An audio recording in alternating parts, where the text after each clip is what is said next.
వరకు పోరాటం ఆగదన్నారు MP are Krishnaiah. November 2వ వారం నుంచి రాష్ట్ర వ్యాప్తంగా రథయాత్ర నిర్వహిస్తామని తెలిపారు. స్థానిక ఎన్నికల్లో పార్టీ పరంగా రిజర్వేషన్లు ఇస్తే ఒప్పుకోమన్నారు. రాష్ట్ర ప్రజానీకానికి విజ్ఞప్తి చేస్తున్నా, బంద్ తర్వాత ప్రభుత్వాలు రాజ్యాంగ వ్యవస్థలో దిమ్మ తిరిగిపోయింది.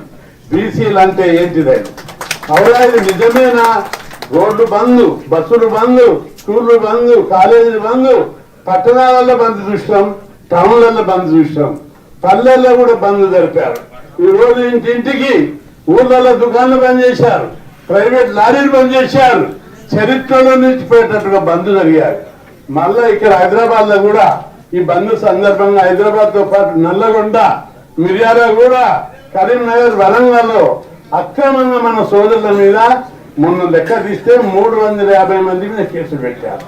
చాలా ఇది నిజంగా అన్యాయం. ఇది అక్రమ కేసుల మీద మన వంశీ కృష్ణ ఇక్కడ కొట్లాడి బెయిల్ తీసుకొని వచ్చారు.